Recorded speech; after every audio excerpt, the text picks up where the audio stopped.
Hola amigos, ¿qué tal estamos? Estamos aquí en una nueva entrega dentro de Perlas Cristianas y hoy queremos traerles dos pasajes evangélicos que creemos de interés. Por una parte, el pasaje de la adúltera, en el que Jesús escribe en el suelo y nadie sabía qué escribía. Y vamos a intentar dar una referencia de lo que pudo en ese momento escribir el Señor.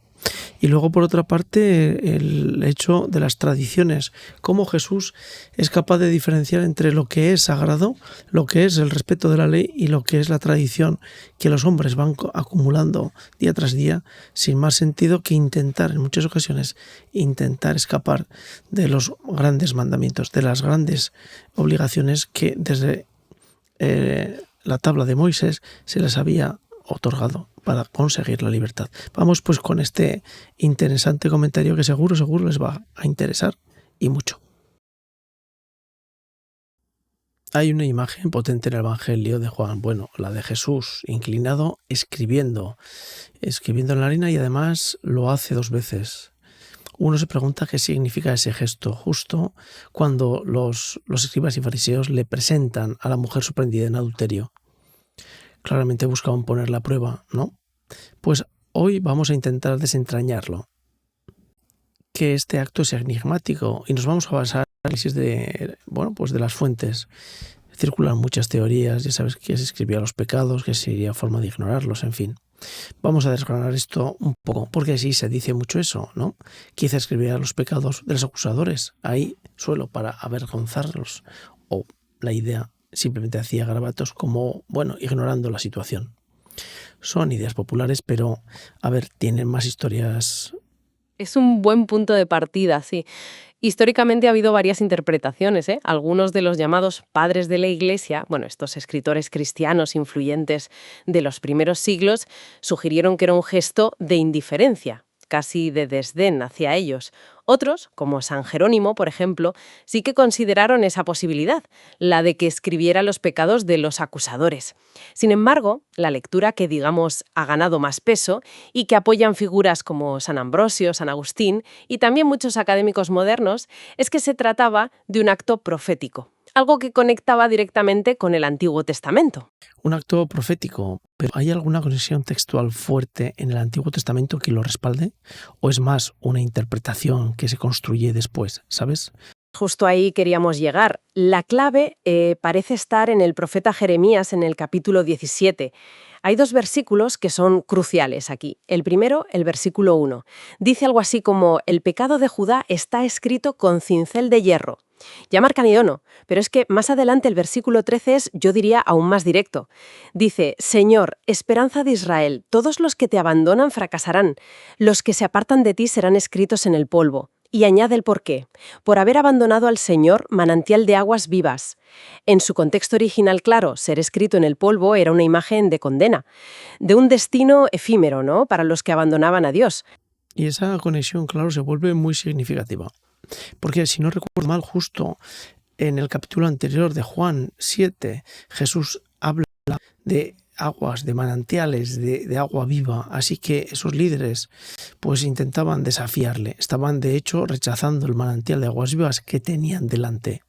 Exacto. Lo fascinante aquí es cómo ese simple acto de escribir en la tierra, tan cotidiano casi, adquiere una carga simbólica inmensa. Jesús estaría de alguna manera representando visualmente la sentencia de Jeremías contra ellos, contra aquellos que rechazaban al manantial de aguas vivas.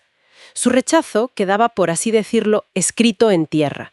Esto daría una explicación muy poderosa de por qué los acusadores, y fíjate que dice que empezando por los más viejos, Sí, es verdad. quizás los que mejor conocían las escrituras, ¿no?, entienden la señal, se sienten directamente aludidos y se van retirando. Encaja muy bien, además, con el uso frecuente de signos proféticos por parte de Jesús en otros pasajes de los Evangelios. Pero claro, esto nos lleva a una pregunta importante, ¿no? Si Jesús no ordenó la lapidación que exige la ley mosaica para el adulterio, ¿no están cumpliendo esa misma ley que ellos echaban en cara? Es una objeción lógica. Es una objeción lógica, sí, pero la respuesta está en la propia ley.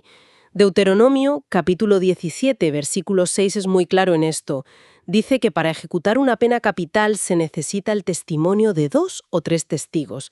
¿Y qué pasa en la escena de ¿Que se han ido todos? Exacto. Todos los acusadores, que serían los testigos, se han marchado. Por eso Jesús pregunta: «Mujer, ¿dónde están? Ninguno te ha condenado». Y ella confirma que no queda nadie. Sin los testigos requeridos, llevar a cabo la sentencia habría sido ilegal, según la propia ley mosaica. Así que Jesús, al generar esa situación con su acto, de hecho se mantiene fiel a la ley. Esto, plantea una cuestión importante sobre cómo Jesús opera dentro del marco legal, incluso cuando lo están desafiando. Y entonces después llegan sus palabras finales a la mujer: «Tampoco yo te condeno», le dice Jesús, «vete y adelante, no peques más». Es una resolución impactante, ¿eh? No hay una condena legal válida en ese momento, pero sí una llamada clarísima, directa al arrepentimiento, a un cambio de vida. Exacto. Si juntamos todas las piezas, pues el acto de escribir en la arena no parece un detalle menor ni un gesto vacío. Todo indica que fue una potente señal profética, muy arraigada en Jeremías, que no solo consigue desarmar a los acusadores y provocar su retirada, sino que también permite a Jesús gestionar la situación respetando escrupulosamente la ley mosaica, porque ya no había los testigos necesarios. Entonces, que resumiendo un poco, ¿qué significa todo esto? Nos deja una imagen compleja, ¿no? Vemos la misericordia actuando frente al pecado, sí, pero lo hace a través de un acto simbólico que a la vez cumple la ley. Y además lanza esa llamada inequívoca a la conversión. Y quizá, como una reflexión final, podríamos pararnos a pensar en el impacto de ese método que usa Jesús. Una escritura silenciosa, temporal, hecha en el polvo. ¿Cómo pudo eso comunicar un mensaje sobre el juicio y la misericordia de una forma más potente, más perdurable quizá, que las piedras que estaban listos para lanzar, o que una sentencia verbal directa? ¿Qué nos sugiere esto sobre, el poder de la comunicación no verbal? O sobre cómo a veces un gesto callado puede resonar mucho más que un montón de palabras, tanto para señalar una verdad incómoda como para ofrecer una salida, una reflexión interesante. El capítulo 7 del Evangelio de Marcos. Vamos a explorar en un análisis detallado sobre un enfrentamiento clave, entre Jesús y los fariseos, acerca de las tradiciones religiosas. Efectivamente. La pregunta que queda flotando es: ¿qué tiene más peso? ¿La ley o las costumbres humanas? Esa es la cuestión. Pues sí, esa es la cuestión central. La escena arranca con unos fariseos y escribas que venían de Jerusalén y le echan en cara a Jesús, a sus discípulos, que comen sin el lavado de manos ritual. Ajá. Y hay que entender bien esto, ¿eh? No es un tema de higiene, como lo veríamos hoy. El análisis lo deja claro. Se refiere a la tradición de los ancianos. Es curioso que Marcos se detenga en esto exacto.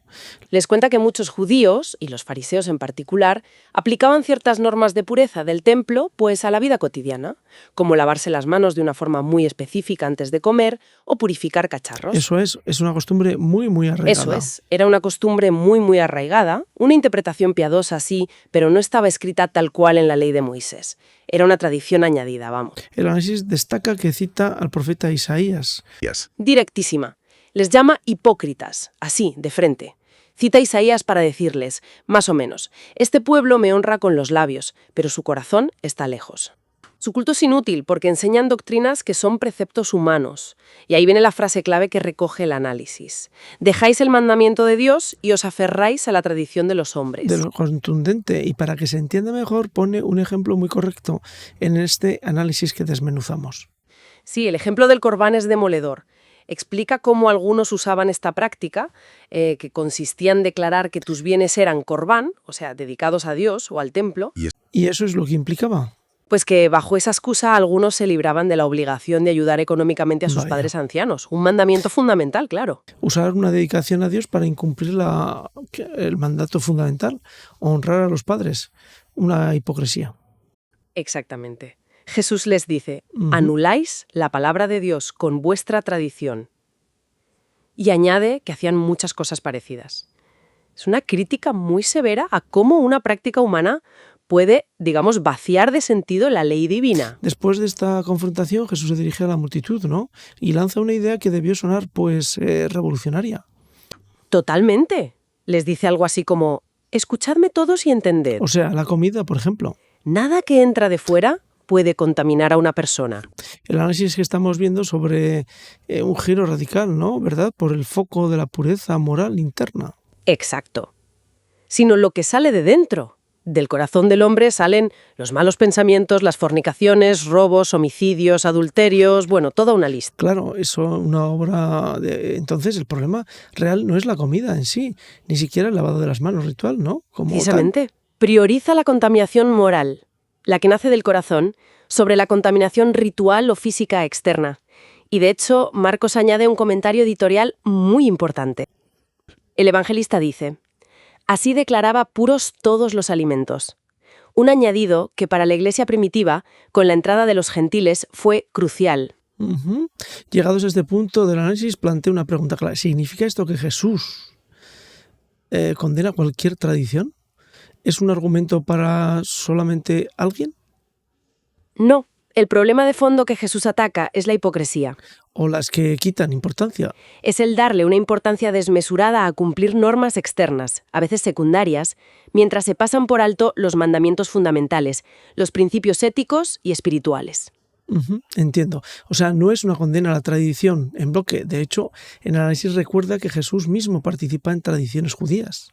Específicamente las tradiciones humanas que contradicen la ley de Dios, como vimos con el Corbán. Vale, entonces la distinción es importante. O eso, o las que se elevan a un nivel casi divino cuando son en realidad secundarias, lo que a veces se llama adiáfora, ¿no? Asuntos que en sí mismos no son ni buenos ni malos, como el modo concreto de lavarse las manos ritualmente.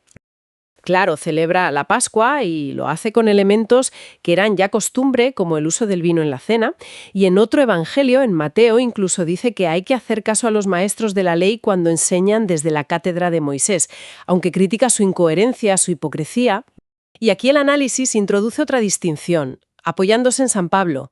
En la segunda carta a los tesalonicenses, Pablo les dice que mantengan las tradiciones para dosis que han recibido, ya sea de palabra o por carta. Ah, interesante. O sea que Pablo valora la tradición recibida de los apóstoles. Eso parece.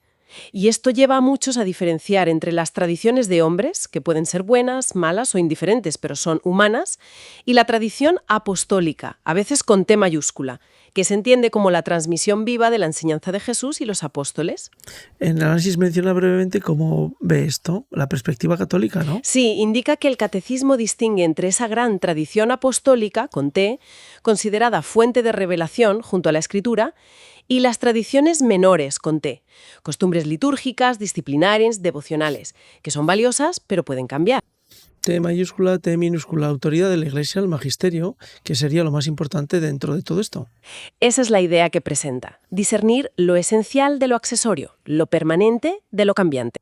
Pues resumiendo un poco, esta exploración de Marcos 7 nos muestra que la relación de los mandamientos de Dios y las tradiciones humanas son compatibles, pero dándoles siempre una orientación y un criterio de sentido principal, ¿no? Pues sin engañar a la divinidad. Exacto. Y eso, creo, nos deja con una reflexión final importante, que se deriva del análisis, pero quizá va un poco más allá del texto en sí.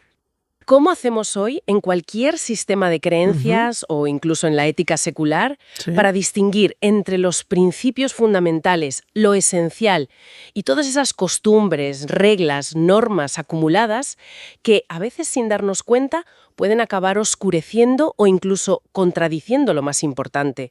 Y claro, la pregunta del millón, ¿quién o qué tiene la autoridad para hacer esa distinción? Es Buena una cuestión pregunta. que yo creo sigue muy vigente. Sí, desde luego que es muy vigente.